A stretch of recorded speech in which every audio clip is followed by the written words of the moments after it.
This week, join me in Cambodia as I unravel the mystery of a civilization that for centuries most thought didn't exist.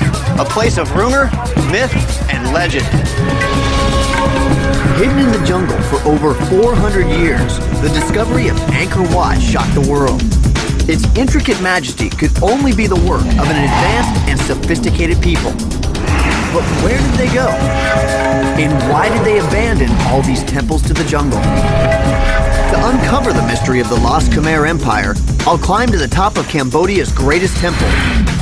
Learn the secrets of Bokatoa, its newly rediscovered lethal martial art. And take to the air to track down the reasons why this civilization disappeared into the mist of time. Reminds me of the good old days, flying hornets. We're digging for the truth and going to extremes to do it.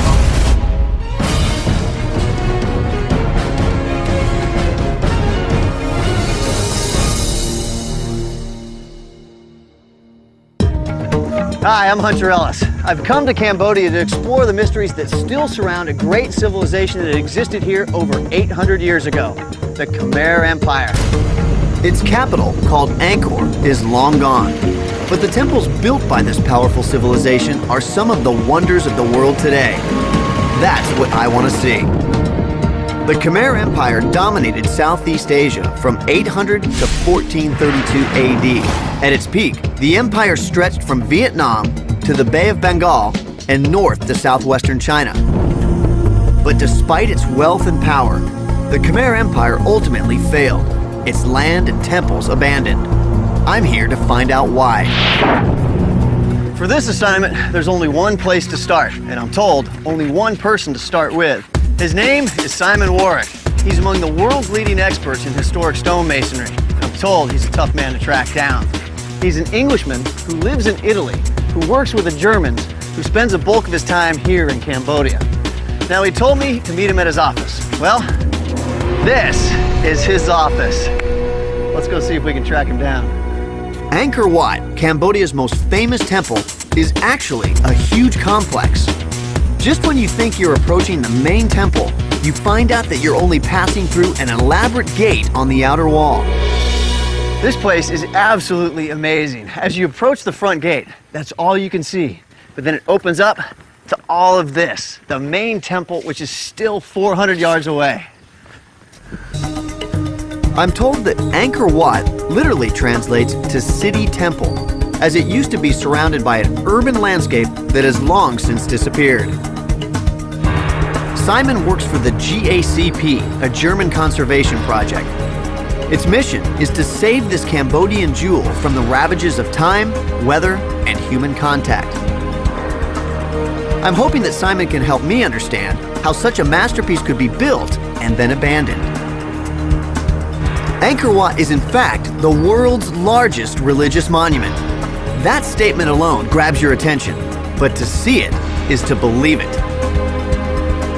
The path leading ever upwards is a demanding journey, with stairways connecting different terraces on different levels. Finally, the center of the temple. It looks like I still have to head up there. Originally, it was a priest who would come up these steps, and they're definitely meant to be steep because they represent the difficulty of getting into the kingdom of heaven. Simon! Hi. Hey, how are you? I'm all right, come on up. It's right through there? Through the door, and I'll meet you at the bottom of the scaffolding, okay? All right. Can you imagine coming this way to work every day? Hey, Simon. Hi, great to see you. I covered some serious ground to make it up here to you. Oh yeah, but it was worth it. Oh, I cannot believe this is your office. Angkor Wat. The greatest religious monument in the world. The magnitude of this place is truly hard to grasp. Angkor Wat tops out at 213 feet, making it as high as Notre Dame Cathedral in Paris. And it holds as much stone as the Great Pyramid of Khufu. And how long did all of this take? Well, that's what's so incredible. It only took 32 years to build. I think if we were to build something like this today, it would take us longer than 30 years. No question. If you compare that with the buildings in Europe, like cathedrals, some of which are much smaller than this, they took 300-400 years. So 10 times the length of time it took to build all of this. Right, and there's a lot more stone here. You Simon tells me that it took 50,000 workers to build this extraordinary temple. It's surrounded by a 4-mile moat and crowned by 5 huge towers. But size doesn't begin to measure the real power of Angkor Wat. Well, I've been coming here now since 1994, which is a long time. And every time I come in, I see something new, something different. It's so varied, so complicated, so... Virtually every surface in this temple is covered with exquisite carvings. Surprisingly, these stories come from a faith that originated in India, far across the sea. It's incredibly sophisticated, this carving. And they're telling stories from Hindu mythology up here. But how does the Hindu faith arrive in Southeast Asia? Because we're 2,000 miles away from India. Well, it turns out the answer lies in the monsoon winds that carried seafaring Indian traders to the Mekong Delta. Marooned for months before they could ride the monsoons home again, they traveled upriver, passing their religion, art, and architecture onto the local people. The religious community were trying to communicate with people who couldn't read. So they put these images and the stories on the wall so that the people could understand it. What are some of the stories that are being told? Well, this is very interesting. This is an image that you'll find on religious buildings around the world. It's the Last Judgment. Now, I noticed that some of these guys have their faces carved out or destroyed. This figure's particularly unpopular. He's the administrator who actually gives out the sentence. So he's the sort of prison guard who says, you're going to hell. It's not looking too pleasant down there. It's hell. There's 32 different types of hell as well.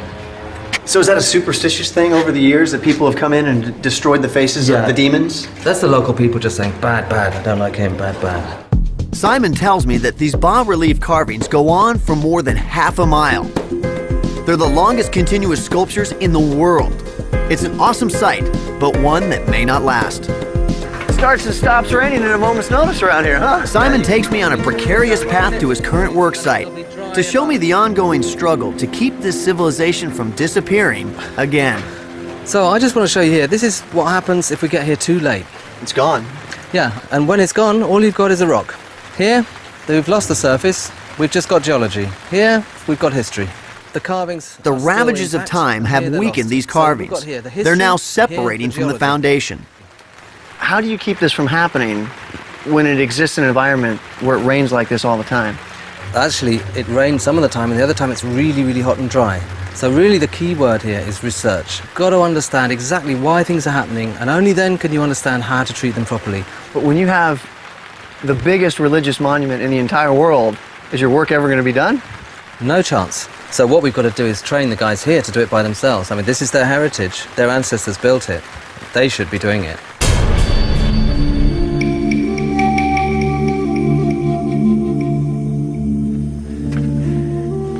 This is one of those places you never get tired of exploring, and that's good, because I still haven't cracked the core mystery. How did a people in the middle of the jungle build one of the greatest stone monuments on Earth? Few places on this planet inspire as much wonder as Cambodia's national treasure, Angkor Wat. But the more I see of it, the more questions I have. Not only did the ancient Khmer construct one of the largest stone buildings in the world, they did it without using any kind of mortar. How'd they pull that off? I'm hitting the road to find out. Just 20 miles northeast of Angkor Wat, I come to a place so important to the Khmer, they revered it as sacred. The majority of the Angkorian temples were built using a local sandstone, and huge blocks like this are all that remain of an old quarry that lies here at the foot of the Kulen Mountains. The sacred stone from the Kulen Mountains was used not only for the massive temple at Angkor Wat, but for literally hundreds of other Khmer temples across northern Cambodia. Imagine the manpower needed to cut blocks from these cliffs, drag them into place, and then build the astonishing temples we see today. How did they do it? It's essentially the same question that has puzzled Egyptologists for centuries. But in the case of the Khmer, we may have found a key that unlocks an important piece of this mystery. Angkor Archaeological Park includes about 70 ruins in an area that's roughly 80 square miles. Simon Warwick tells me that in one of these temples, there's an obscure but significant carving. Okay, this is the place that gives us a clue as to how the temple was built. Now you see these guys up here? Yeah. They've got a horizontal beam with a lever hanging off it and then a block. And these guys are pushing the block backwards and forwards, rubbing it on the one below. It's fascinating that there's a clue right here. Would it be possible to build something similar to this to try out the method? Why not? Let's have a go. To test out how the Khmer made their stones fit together so perfectly, we're going to try and build a machine similar to the one we saw on the temple wall. Hey, Simon. Everything just as ordered. Everything We're ready. working from a sketch based on the bas-relief we saw earlier. Got all the beams. Our laboratory is a local masonry workshop where modern artisans make recreations of the temple carvings. The Cambodians who work here have never done anything like this, but they're curious and willing to help. It's basically a crossbeam with a lever. That's right. This will hopefully allow us to lift more weight a lot more easily. Well, what it'll do is it'll take the weight off the top block so that it's easier to move it backwards and forwards. Okay. We get right to the business of building the supports for the crossbeam. But the 95-degree tropical heat makes everything a challenge. What's he say? He said, foreigner a bit slow, do you need some help? How do you say foreigner a bit hot? Barang Kadauna. Yeah. Allow the master. My new Cambodian friends generously lend me a hand. With the supports up, we hoist the crossbeam. Our project is starting to take shape. Yeah! We need to tie the framework nice and tight. It's going to support a lot of weight.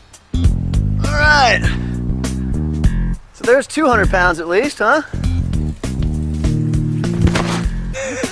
How do we move the stone? My head. Now we're ready to muscle the first rock into position. Once the bottom rock is in place, we attach the lever. All right. Very well hung, as they say. Yes, this is very well hung. To make it easier to move the top block into position, we drill holes and insert pegs into the rock. Simon says this is exactly how the Angkorians did it. The side ones are for lifting and the top ones will help us rub it backwards and forwards. Okay. Okay, but the important thing is that this enables us to lift it without having a rope underneath it. So by not having any ropes underneath, that's what would allow them to get the nice, smooth contact. In every civilization in the world, they've always found a system for lifting a block without having a rope underneath it. Because when you put a 10-ton block down on a building, you don't want to have to pull out the rope afterwards.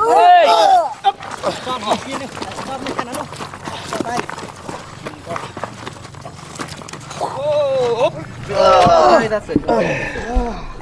Whew! We just lifted 400 pounds. The big moment has come. We had a plan, we executed it, and it looks just like the diagram. Ready, guys? Up. Now let's see if it works. This feels really uneven. It doesn't, it's banging the corners. Simon's idea was to use a straight back and forth grinding motion to smooth the rocks. That doesn't work so well. So Shatri, the shop owner, suggests a new way to go. Now I'm definitely feeling more rubbing It's this way. feeling more like it's grinding. Yeah, it feels more like it. It feels much more even and smooth. Wow, It's yeah. an ancient version of sandpaper. After 5 minutes of grinding, we're ready to see our handiwork. Take it off, tree.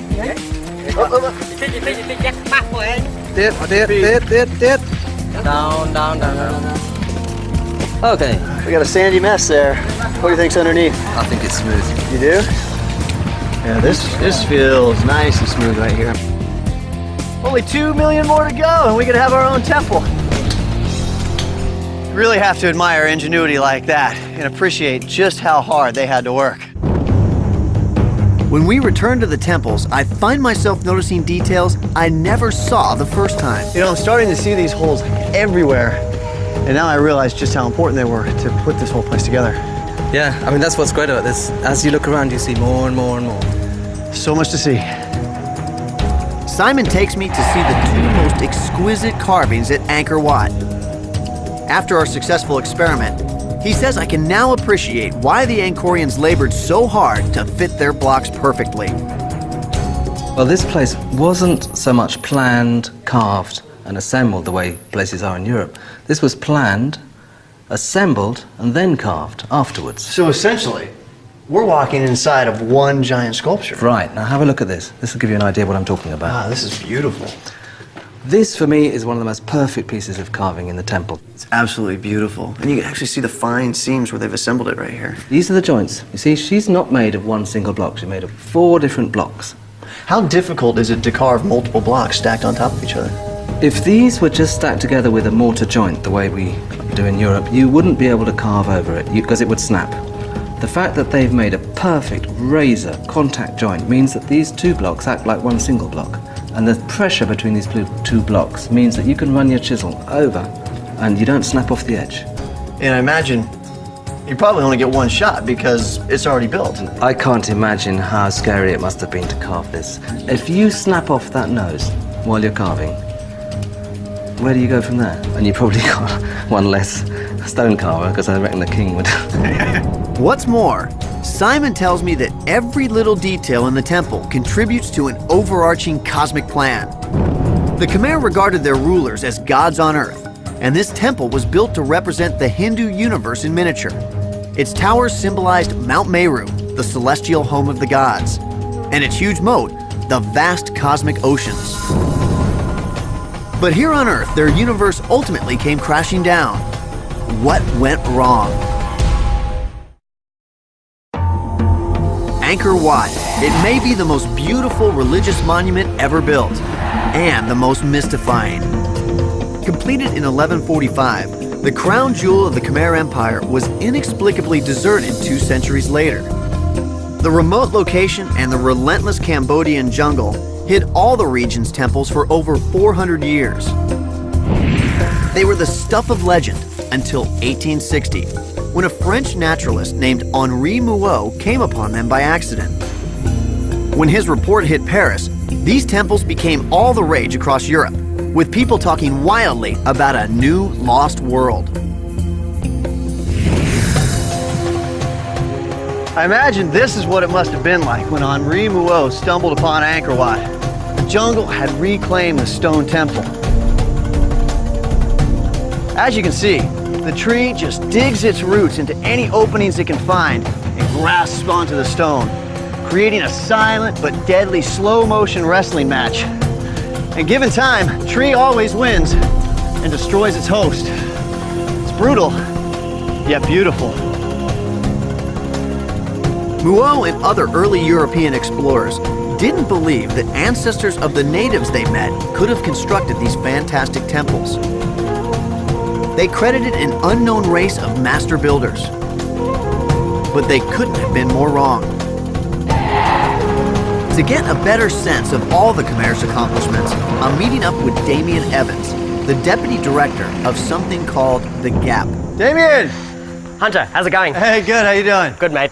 Come on up the stairs, this way. GAP stands for the Greater Angkor Project, where archaeologists use sophisticated aerial imaging techniques to peer deeply into Cambodia's past. So this is the very first radar image of Angkor, taken by NASA from a space shuttle in 1994. So I'm guessing that right here is the temple complex, right? That's right. Actually, that little square in the middle there is Angkor Wat. So you can see it shows us for the first time that Angkor was absolutely huge. Next, Damien shows me a new image created by AirSAR, which stands for Airborne Synthetic Aperture Radar. Its longer wavelengths penetrate the forest canopy to expose much more than meets the eye. It shows us that Angkor was more than just a collection of temples. It shows us that it was a vast inhabited landscape which sprawled over more than 1,000 square kilometers of this area. What is this reservoir right here? That one there is the West Barai. It's a reservoir that's 8 kilometers long, 2 kilometers wide, designed to trap water coming down from the north during the dry season and distribute it throughout the south. This can be quite This map reveals a remarkable new discovery, an extensive system of waterworks hidden for centuries in the Cambodian landscape. So in this map you can see much more clearly the detail and the sophistication of the water management system. You see dozens and dozens of canals. In fact, you can trace the flow of the water through this network from this area here through this very complex system in the middle and then dispersed throughout Angkor to the south. This is great because down on the ground you'd have no idea that any of this exists. Yeah, look, even archaeologists have trouble making sense of this landscape from the ground. What you really need to do is get up in the air and have a look at things from an aerial perspective. Sounds like a great time for a little airborne reconnaissance.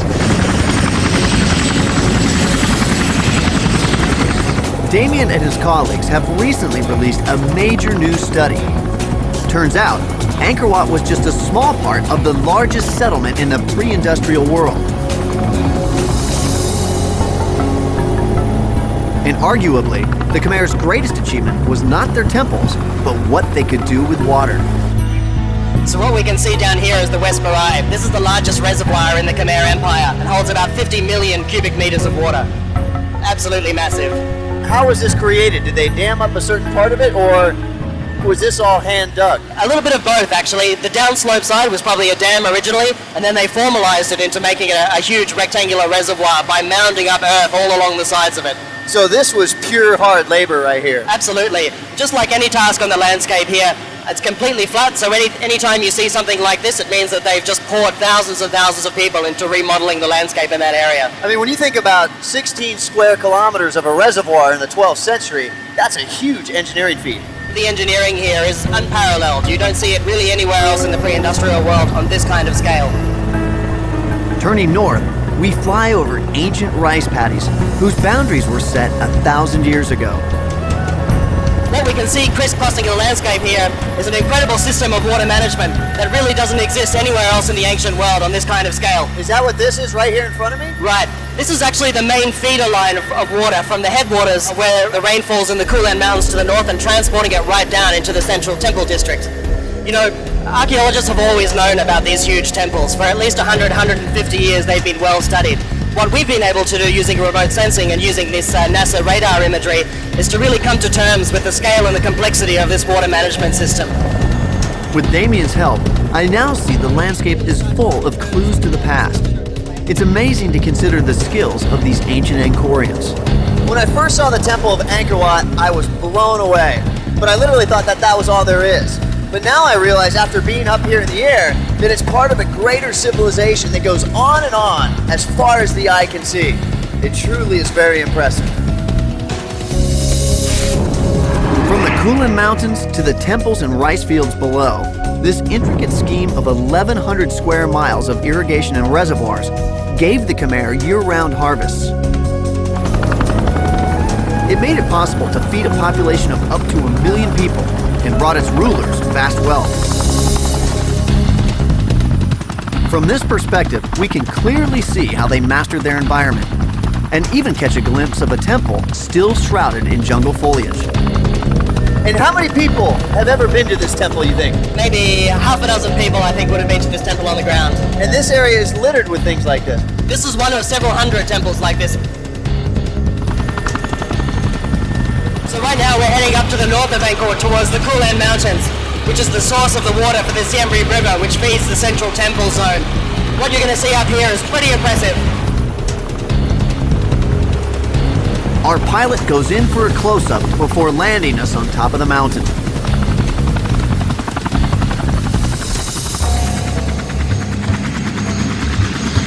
They're still actively clearing mines in these areas? Yeah, they are. It's very heavily mined in this area here. Well, follow you then. Due to its strategic location, this area is riddled with landmines. Cambodia is still emerging from a nightmare, 30 years of war, including the genocidal reign of the Khmer Rouge in the 1970s. But a fragile peace is now renewing the hope of the people here and allowing them to once again enjoy their birthright. Damien takes me to a sacred part of the river. Wow, look at this. Looks like they've actually carved out the stone of the riverbed here. That's right, yeah. In fact, all of this area here is carved out underneath the water. What are these symbols? Well, the central object there is called a lingam. It's a phallic symbol, a symbol of male fertile power. The enclosure around that is called a yoni, which is a representation of female fertile power. Is this meant to give some sort of symbolic power to the water here? That's right. As the water flows over the top, it's imbued with this kind of ritual fertility. Then it flows down from the Kulan out into the rice fields at Angkor down below and sort of delivers that fertile power to the rice fields. Damien tells me that these symbols would have been carved during the dry season, when the riverbed is exposed. There are hundreds of these carvings engraved here. So, in a sense, they're blessing the source of the water that feeds their empire. That's exactly right. If I were to climb in and touch the stone or drink from the water, would that give me strength and fertility? Look, I don't know about that, but I'm pretty sure it would make you very sick, so you'd need all the help that you could get, I reckon. Now that I understand the spiritual importance of the water here, I want to get another look at that spectacular waterfall. These are just the smaller ones up here. It goes down, and like the bigger ones are down there. These are the headwaters of the Siem Reap River. It's called the Ganges of Cambodia, and now I know why. Like the holy river in India, people come here to be renewed in both body and soul. It's not hard to believe it's a little bit of heaven.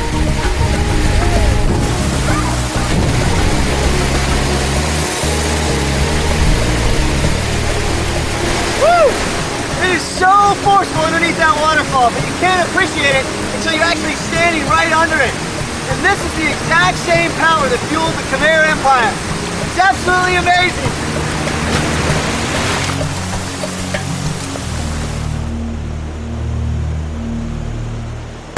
Damien and I leave the mountain as we arrive by helicopter.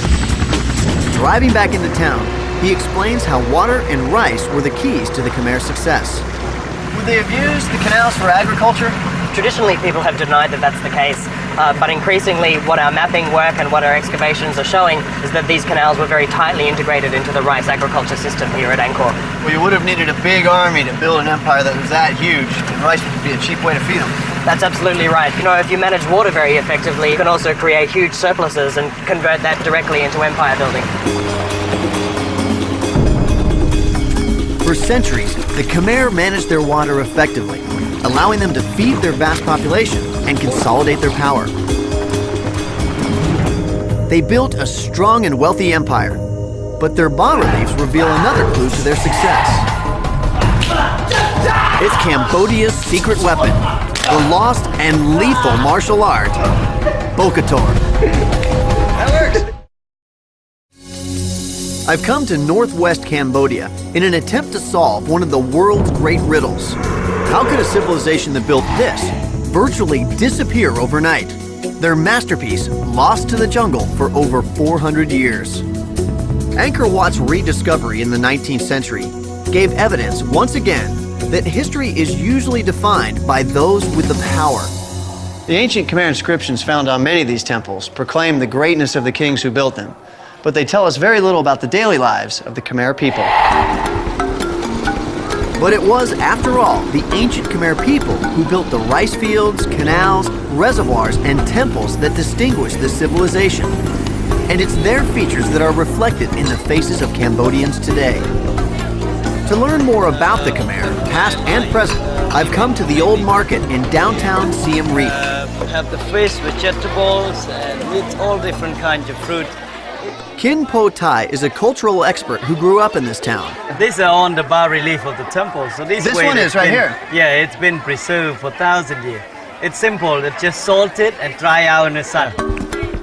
Tai tells me that many things we see around us have changed surprisingly little in the last millennium.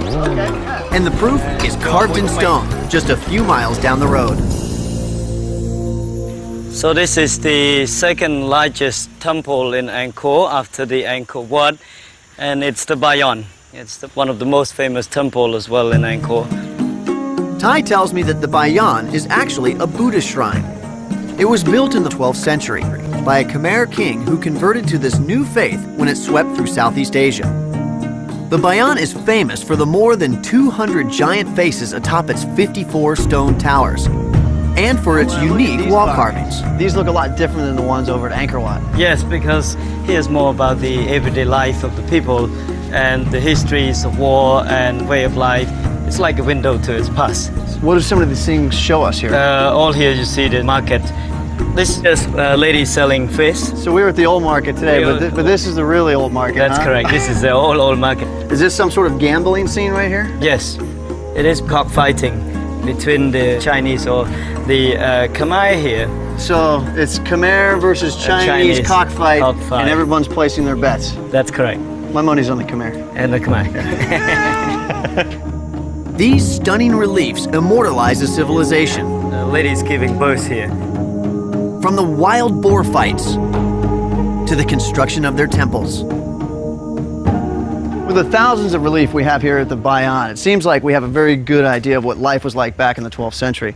But are there any written accounts from outside the Khmer Empire that would corroborate all of this? Yes, there was only one written account, but not by the Khmer peoples who live here. It was written by Cho Takwan, a great diplomat who arrived here in 1296, 1297, and he spent years living in the city here. So he experienced life here and wrote about it, and it matches what we see on the walls. That's correct. Sho Tao Kwan's journal of Khmer life at the end of the 13th century has been invaluable to historians. But many suspect that he was more than a diplomat, that he was in fact a spy. As an agent of his own powerful empire, Zhou casts a wary eye on his host's military capabilities, for good reason. Temple carvings at the Bayon clearly show that the Khmer were a ferociously warlike people. And now, with the help of animators at Monash University in Australia, we have the first historically based 3D simulation of the Khmer in combat. Here against their arch-enemies, the Cham, who came out of what is now Vietnam. Behind every great empire is a great army. But this scene indicates that their success may have had less to do with superior tactics and weaponry than it did with the ferocity with which they fought. A Khmer character trait still very much on display.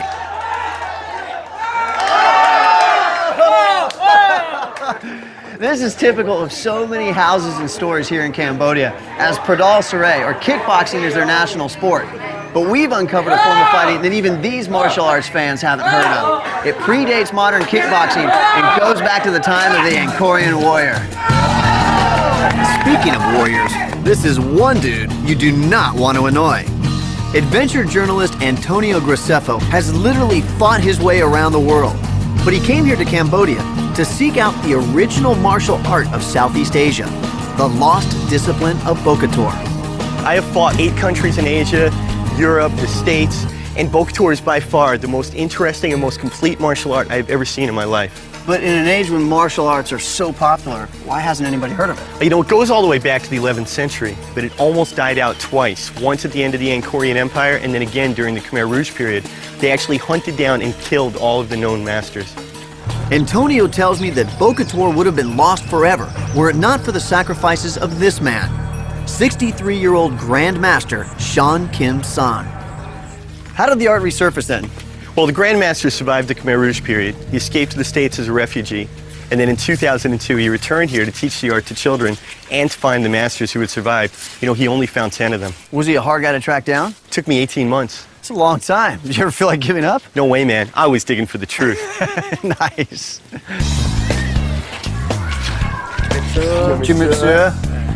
Why is Bokator the best martial art? Bokator ដូចជាវាយតែយើងវាយចុះពឹមពឹមចាប់លើកឡើងមកពឹមទាញមកអាកោ I'm a believer, but what does that mean? He said our Khmer Bokator is the best because we got so many techniques. We can use our elbows, we can use our fists, we can kick, we can knee, he can twist, he can bend, and he can kill. The Grand Master brought up 10 of his top students from Phnom Penh to our meeting place, a Buddhist monastery near Siem Reap.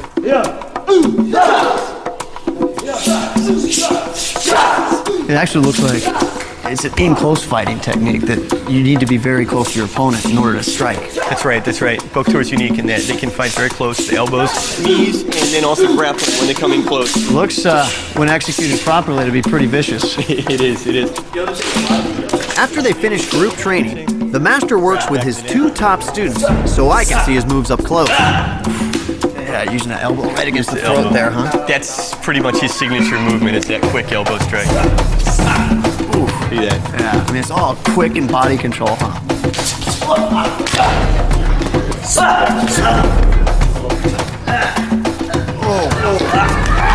Oh, did he just rip his trachea out? Ripped out his trachea. Simple head twist. I could feel that one from here. Oh, just spinning that head around. That's the Linda Blair. The exorcist move, huh? Can't do this at home. Yeah. He said he wants to show you the Khmer short stick fighting.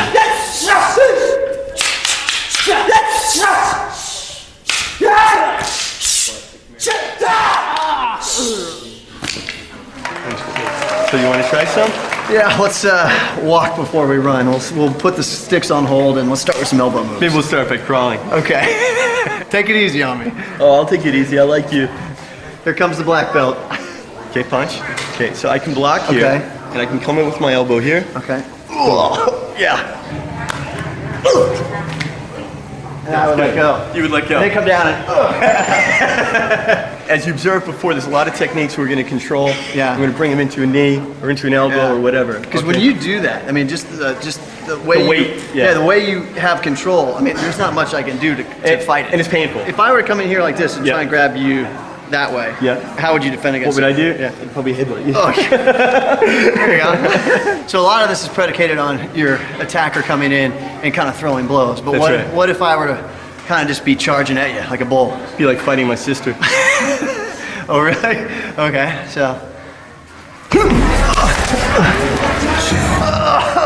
I hope you like your sister. In their demonstration of Bokator, these modern-day Khmer warriors give me plenty of evidence why their ancestors were so successful in building and defending their empire. But even these skills didn't save them from their fate. Despite all their power, wealth, and knowledge, the Khmer Empire ultimately failed. The city and its temples were abandoned, and the jungle swallowed all that was left. But what were the forces that led to the downfall of the Angkorians? And is it a cautionary tale for us? In my quest to understand the legendary Khmer Empire, I've plumbed the mysteries of her overgrown temples and deciphered how they were constructed by building a stone grinding machine based on a long, unnoticed clue. From the air, I cracked the watery matrix that was their secret to extraordinary wealth, and I experienced firsthand the power of both her sacred river and her lost martial art. The Khmer created a dazzling kingdom that dominated Southeast Asia. And yet, in the 15th century, their civilization collapsed.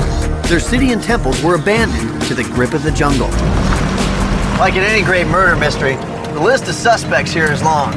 By the 1400s, it includes marauding invaders, a rebellious and disgruntled labor force, shifting state religion based on which king was in power, and internal struggles between the king and powerful Khmer families. To find out the #1 reason why the Khmer Empire met its end, I've arranged to meet up again with Damien Evans, the Deputy Director of the Greater Angkor Project. All right, so I have a few questions for you. Sure, fire away. Well, I'm completely impressed with how sophisticated the Khmer Empire was. But what happened? How did they disappear? Well, the thing that you have to remember is that in the collapse of civilizations, there's rarely just one factor that you can point the finger at. Usually there's a range of different things going on. In the case of Angkor, what our work is showing is that the water management system was a critical factor in the decline. Really? So the same thing that made them so great also led to their demise? That's right.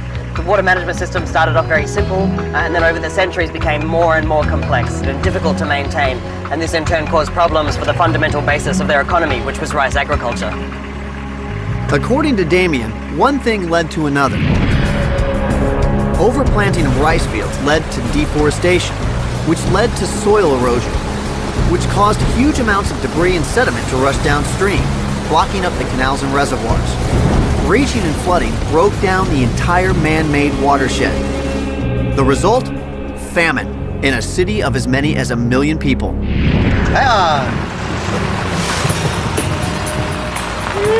All right. That looks like a great way to cool off. Yeah, the water actually comes from the Siem Reap River way down here.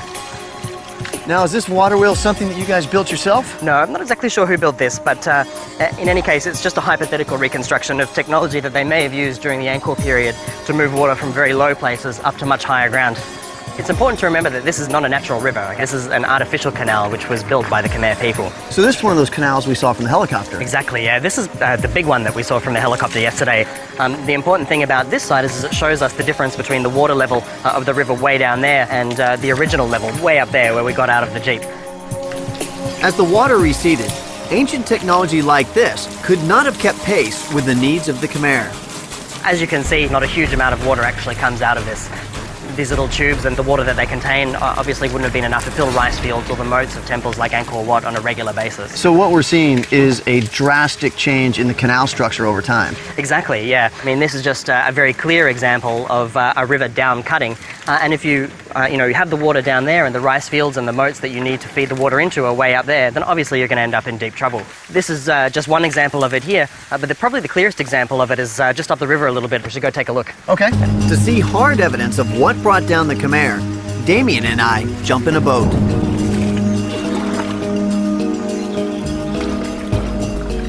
It's amazing to think that all of these canals are man-made.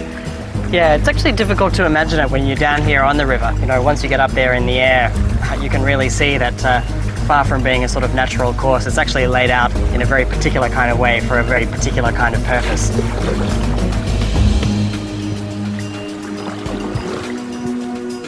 Damien points out that this hill represents the difference between what the water level of the river once was and what it is today.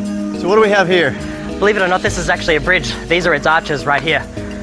Would this then be the bridge for the canal that we just came up from? Exactly. 1,000 years ago, the water would have run straight down through here and passed beneath these arches onto the other side. So we're standing on the original bed of the canal. That's right. Increasingly, as the years went on, the water level cut down into the landscape and just basically ended up going around this bridge, meaning it was completely ineffective. This is a drastic change. Yeah. Is this happening all across the empire? It is. The thing is, when you start to get unpredictable water flows, things like flooding, too much or too little water, which starts to cause this down cutting and these diversions in the rivers, then all of a sudden you end up with extremely serious problems. Is it fair to conclude from all of this that the Khmer could have over-engineered their empire? I think with the evidence that's coming to hand now from excavations and from the aerial surveys, I think it really supports that conclusion. So I think what you're saying is probably a fair assessment of what actually happened here.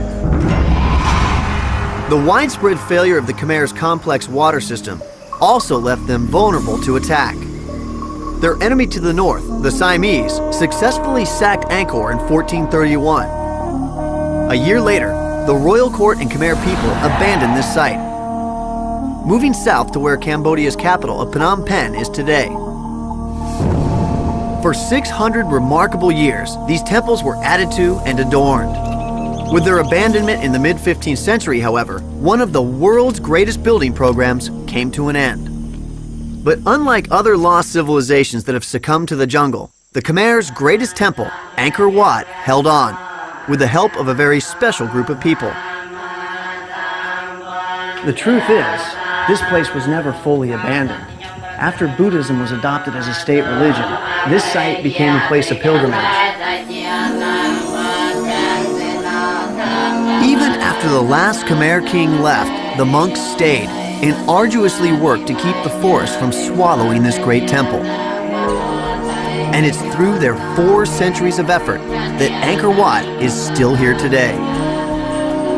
For many, Angkor Wat evokes a romantic tale of a 19th century explorer stumbling upon a lost civilization. But I came here to plumb the deeper mystery, to finally understand the real story behind the rise and fall of an amazing empire.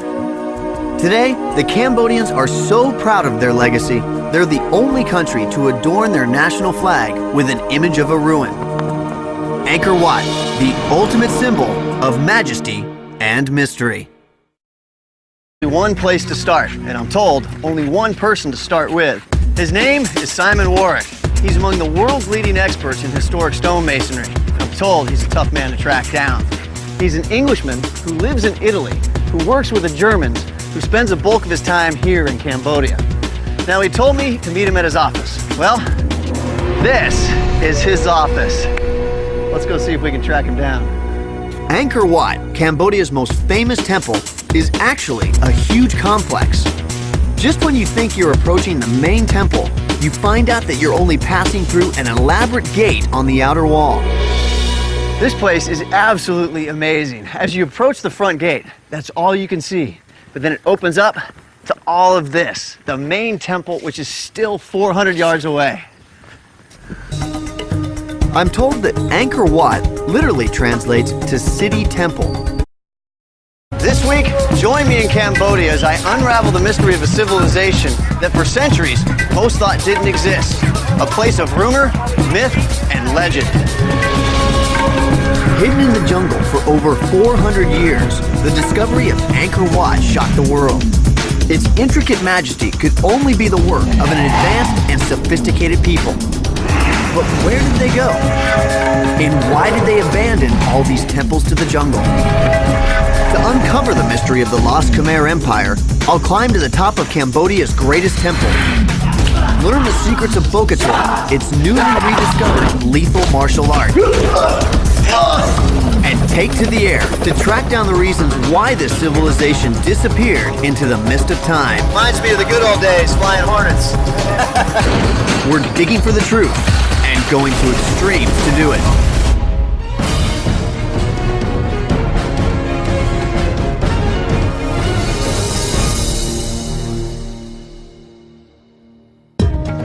Hi, I'm Hunter Ellis. I've come to Cambodia to explore the mysteries that still surround a great civilization that existed here over 800 years ago, the Khmer Empire. Its capital, called Angkor, is long gone. But the temples built by this powerful civilization are some of the wonders of the world today. That's what I want to see. The Khmer Empire dominated Southeast Asia from 800 to 1432 AD. At its peak, the empire stretched from Vietnam to the Bay of Bengal and north to southwestern China. But despite its wealth and power, the Khmer Empire ultimately failed, its land and temples abandoned. I'm here to find out why. For this assignment, there's only... As it used to be surrounded by an urban landscape that has long since disappeared. Simon works for the GACP, a German conservation project. Its mission is to save this Cambodian jewel from the ravages of time, weather, and human contact. I'm hoping that Simon can help me understand how such a masterpiece could be built and then abandoned. Angkor Wat is in fact the world's largest religious monument. That statement alone grabs your attention, but to see it is to believe it. The path leading ever upwards is a demanding journey, with stairways connecting different terraces on different levels. Finally, the center of the temple. It looks like I still have to head up there. Originally, it was a priest who would come up these steps, and they're definitely meant to be steep because they represent the difficulty of getting into the kingdom of heaven. Simon! Hi, Hey, how are you? I'm all right. Come on up. It's right through there? Through the door, and I'll meet you at the bottom of the scaffolding, okay? All right. Can you imagine coming this way to work every day? Hey, Simon. Hi, great to see you. I covered some serious ground to make it up here to you. Oh, yeah, but it was worth it. Oh, I cannot believe this is your office. Angkor Wat. The greatest religious monument in the world. The magnitude of this place is truly hard to grasp. Angkor Wat tops out at 213 feet, making it as high as Notre Dame Cathedral in Paris. And it holds as much stone as the Great Pyramid of Khufu. And how long did all of this take? Well, that's what's so incredible. It only took 32 years to build. I think if we were to build something like this today, it would take us longer than 30 years. No question.